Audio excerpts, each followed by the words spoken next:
The sound of the kettle whistling in the background didn't register at first. Julia stood by the sink, staring at the rain streaking down the window, her fingers absently clutching a wet dish towel. Outside, the suburban cul-de-sac where she lived was quiet, peaceful, a world painted in calm colors, gray skies, trimmed hedges, the faint hum of a neighbor's lawnmower. She had no reason to suspect anything. Her husband, Ethan, was upstairs giving their son, Noah, a bath. From time to time, Julia could hear soft laughter, the splash of water, the warmth of a father playing with his child. Everything about their home looked right. And yet, something in her chest felt off. She turned off the kettle, poured the water into her mug, and walked to the living room. The fireplace was still warm from the morning. On the mantel were pictures, their wedding day. Ethan in a gray suit, herself in a simple white dress, smiling like she'd won the universe. Photos of baby Noah, their vacation in Aspen, their anniversary dinner last year. A life well lived, a life she thought was safe. Then the phone rang. It was the landline, an oddity. No one used it anymore. She hesitated before answering. Hello? The voice on the other end was a whisper, urgent, breathless, female. He's not who he says he is. Look under the workbench, tonight. Don't let him know. The line went dead. Julia stood frozen, the phone still pressed to her ear. Her heart began to pound. At first she laughed nervously. A prank call? A wrong number? But something about the voice. It sounded terrified. Jules? Ethan's voice called from upstairs, cheerful. Noah wants you to sing the monster song before bed. Coming! She called back, her voice too high, too tight. Later that night, after Ethan had tucked Noah in and kissed her good night, Julia waited. She listened for the sound of his breathing, steady and deep. Then, in the dark, she slipped downstairs, grabbing the flashlight from the closet. The garage was cold. The light cast long shadows across the cement floor. She walked to Ethan's workbench, a cluttered wooden table where he kept his tools, wires, and hardware. Her fingers moved underneath the shelf until she felt it. A metal case, heavy, locked. She hesitated, then grabbed a screwdriver and popped it open. Inside, there were 6 passports, all with Ethan's face, but none with the name Ethan Clark, David Cole, Marcus Lee, Jonathan Reeves, and beneath the documents, a loaded handgun. Julia's blood turned to ice. She stumbled back, gasping, the flashlight clattering to the ground. Her husband wasn't just keeping secrets. He was living a lie. Julia sat on the cold garage floor, her breathing shallow, the open metal box between her knees. The passports stared back at her like silent ghosts, each one a confession he never spoke. She picked them up slowly, flipping through the pages. Different names, different birthdays, different nationalities, and yet, the same man. The man she had just kissed goodnight. She stared at the gun for a long moment. It looked new, not dusty or forgotten like something tucked away and ignored. No, this was intentional. Ready. Her first instinct was denial. Maybe he was part of something. Government? CIA undercover work? She clung to that thread of possibility, desperate not to believe the alternative. Because the alternative was that she had slept beside a liar for 8 years, raised a child with a stranger. Julia returned everything to the box, locked it again, and slipped back into the house. She brushed her teeth, folded her clothes neatly, slid under the blanket next to Ethan, and pretended to sleep, but her eyes never closed. The next morning, Julia kept a smile on her face while her thoughts clawed at the edges of her sanity. Ethan made pancakes, like always. Noah smeared syrup all over his face and giggled. Julia played along, but every glance at her husband made her feel sick. When Ethan left for work, she didn't cry. She moved like a machine. She opened his laptop, a device she had never dared to touch before. It was password protected, but she guessed it in 3 tries. Noah, 2017. Simple. So predictable. So human. The desktop was clean. Too clean. Julia clicked through folders, documents, anything, but it all looked normal. Tax files, insurance, mortgage paperwork.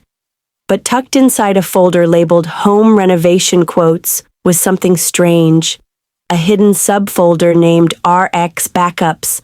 She opened it. Emails. Hundreds of them, but not in English. It took her a moment to recognize the language. Russian. The sender was someone named Valentina. The subject lines were brief, confirmed, route cleared, asset in position. Julia's fingers hovered above the keyboard. She clicked open one message. It contained a scanned document, her son's birth certificate, her son's name, his passport photo, and below it, a phrase in bold. Transfer scheduled November 4th, extraction required within window. No contact after handoff. Julia's hands flew to her mouth, her knees buckled, the file slipped from the screen. She stumbled back in horror. Her son, her Noah, wasn't just in the emails. He was the target. Julia sat on the hallway floor, shaking. She stared at the screen, the words, asset in position, echoing like gunshots in her mind. There was no room for doubt now. Ethan, her Ethan, was planning to take Noah, not just take him, remove him, like he was an object, a product, a transaction. She tried to steady her breathing, tried not to panic, but her hands wouldn't stop trembling. She backed out of the folder, disconnected the USB she had used to copy the files, and shut the laptop. She deleted the access logs just in case he checked. Then she made a call. One she never imagined she would ever need to make. "Mark," she whispered. Her brother answered immediately. "Jules, I need you here. Now." Mark arrived within 20 minutes, dressed in sweats and confusion. He was always the rational one, the skeptic. But when Julia showed him the files, the passports, and the email threads, his face turned ghost white. "I'll pull metadata, geolocation data, trace the server access points," he said. "This is deep, Jules. This isn't just cheating. This is something organized." Julia nodded slowly. They called Noah the asset.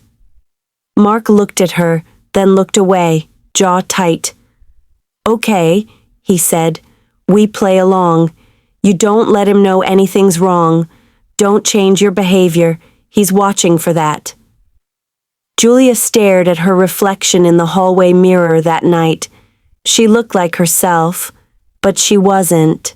Something inside her had broken, or maybe hardened. When Ethan came home, she smiled, kissed him, laughed at a stupid joke he made about traffic, pretended everything was fine. But now she knew.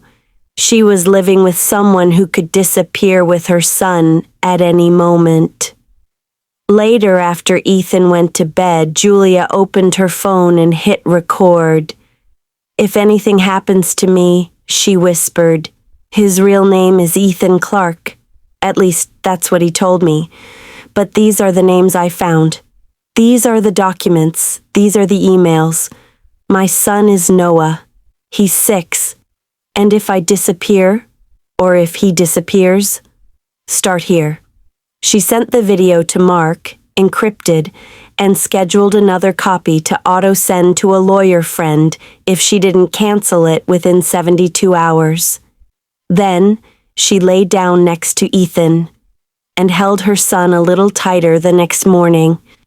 If you've made it this far, hit subscribe and turn on the bell icon, because what happens next is even darker. You won't want to miss it. 2 days passed. Julia moved through them like a ghost. She cooked breakfast, took Noah to school, folded laundry, kissed Ethan goodbye as he left for work. But inside, everything in her was in survival mode. Her instincts were sharpened like blades. Every second with Ethan felt like walking through a minefield, waiting for one wrong step to blow everything up. Mark had started tracing the emails. He sent updates quietly, encrypted texts at odd hours. The IPs bounced between countries. One pinged from Moldova, another from Singapore, but one was local, the same network Ethan used at home. He's not just following instructions, Mark texted. He's coordinating. That was the moment Julia understood. Ethan wasn't someone's puppet. He was running part of this. That night she searched his car. Hidden beneath the spare tire she found a phone, burner style, locked, but one text showed on the home screen preview. Final pickup confirmed. 11:45 a.m. Don't bring the mother. Julia nearly collapsed in the driveway. When Ethan came home that night, he was cheerful, whistling. He asked if they should plan a weekend trip for the three of them. Julia nodded with a smile and excused herself to the bathroom, where she vomited until her ribs hurt.